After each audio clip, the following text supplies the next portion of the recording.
Victor, before you even stepped foot on an NBA court, you were called the best prospect since LeBron James. You have had a whirlwind of a rookie year, the NBA season, the draft, the Olympics. First and foremost, how are you? Have you slept?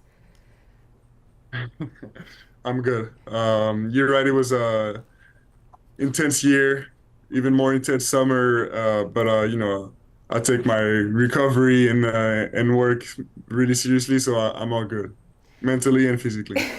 Before you were even drafted, LeBron, speaking of LeBron, he called you a special talent. Now that you have gone against him in the regular season, what was that like? In addition to hearing that praise, did it make that matchup even more special for you? Yeah. I mean, the phrase really didn't matter because LeBron was such an icon already before he even talked about me at all. So just playing against him, and I think every player of like my generation feels the same. Playing against LeBron, guys like LeBron, but especially him, make the matchup very special and yeah, kind of surreal sometimes just to see guys like that in real life. One thing that people say about you constantly is that you have this humility about you, but you also have a killer instinct. And it's already there at such a young age, so early into your career in this league. And when talking about your Olympic teammate, Rudy Gobert, winning DPOY, you said, quote, let him win it now because after that, it's no longer his turn. Where does that nice guy but mean guy mentality for you come from? Hard to say, it's I guess growing up, you learning more about yourself, you just find areas in which you're more comfortable than others, and I don't feel in my place when I'm not in that killer instinct mode, and when I'm not number one. So it's of course I'm. This is I think more and more I've learned to let my real personality speak.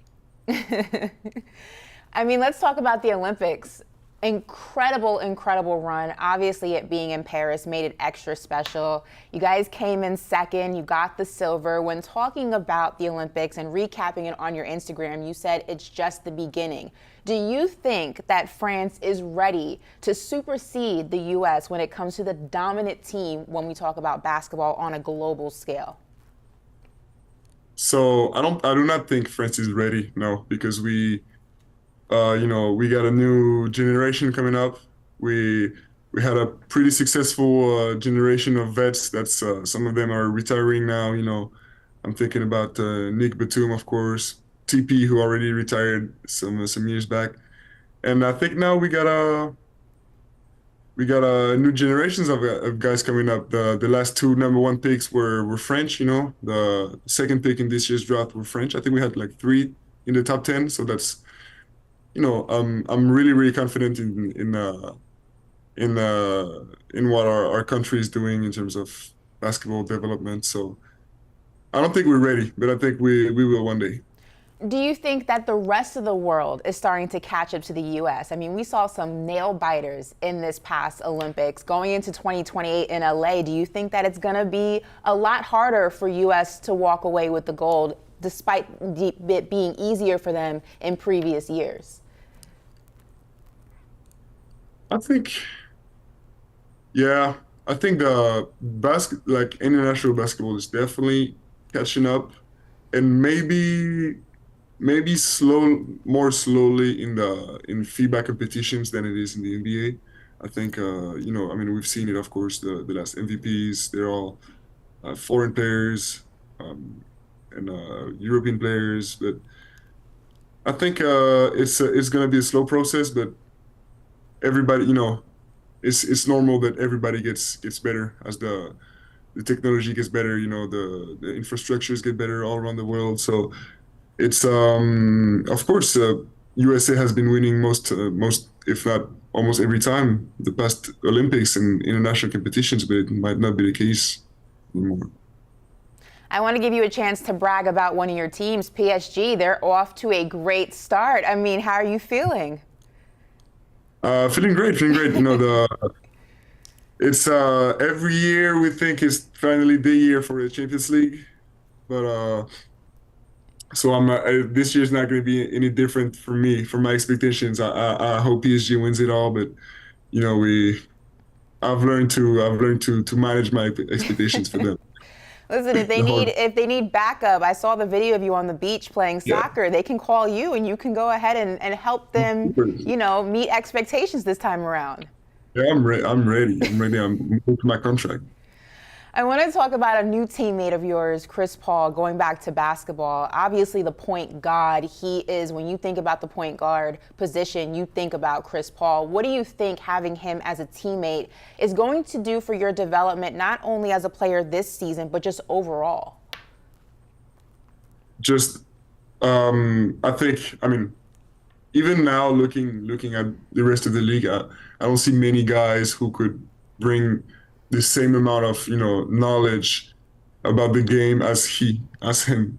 It's a real chance to have him. And just this week that we spent with him, practicing and running scrimmages, he's just brought us a whole new view of the game because I mean I'm young, we're young, we don't know, most of us don't know a whole lot about the NBA and how to win, and he does. So it's a real chance, and the biggest chance to me is the fact that he's willing to give that knowledge to us. Yeah, absolutely. I mean, all eyes are going to be on the Spurs for a multitude of reasons, but we want to have some fun with you now that we got all the hard questions out of the way. Obviously, we've seen you already give us some incredible dunks, but I want to know, past or present, give me 5 guys that you would love to dunk on that you haven't already done so. Whew. Guys I would like to dunk on, so that's a tough one. I would say the best defenders would be the biggest challenges. So of course Rudy, my guy Rudy Gobert. I think Kawhi would be, because all these guys, I just respect them so much in the defensive end that it'd be incredible to dunk on them. I I said Rudy, Kawhi, and I'd say a third one. I would say Jonathan Isaac. I think really really underrated defender. What about any players of the past? You want to give me a Michael Jordan? You want to give me a Yeah, Hakeem? I'd go Kobe because I want to see Ooh. connection to getting dunked on. Might be a bad choice, but I go with Wilt. Nice. Oh, great, great top 5. That would be a legendary matchup to see on a multitude of reasons. Now, look, number 1 draft pick, we already know that, but I want to play a game of first, all right? So when did you first fall in love with the game of basketball? Um, So it's been wow. I mean, I can't remember, but I would say I fell in love with winning when we first won with my team the national championship, my first ever national championship. Okay. How old were you when you first dunked? I was 12. You were 12? How tall were you at 12? I was 2 meters, 2 meters, so that's like 6 foot Wow. seven.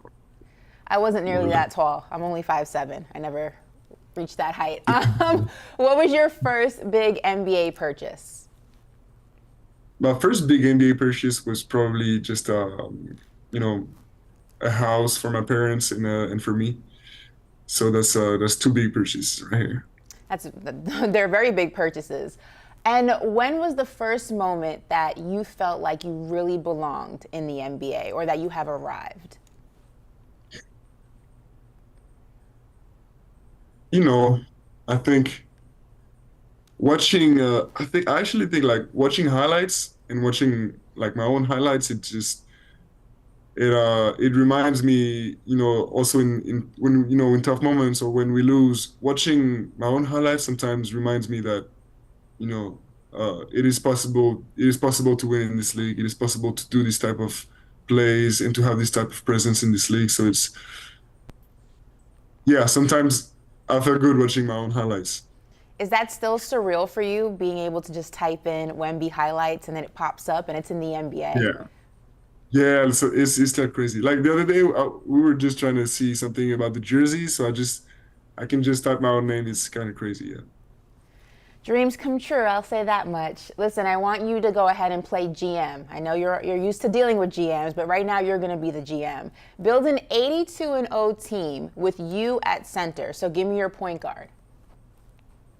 Okay. So I'll go with Steph, the point Okay. guard, MJ and LeBron as the two outside players. Power forward, I'll go with Tim Duncan. And you're confident, 82-0. You're winning the whole thing. Oh yeah. Okay. Now, basketball icks. Before we get into the reason that you are joining us today, I want to ask you, is there anything that you see on the court that kind of irks you? Is it the cross branding of different, athletic brands? Is it celebrations when you're down? Is it trash talk? What is it that really just grinds your gears?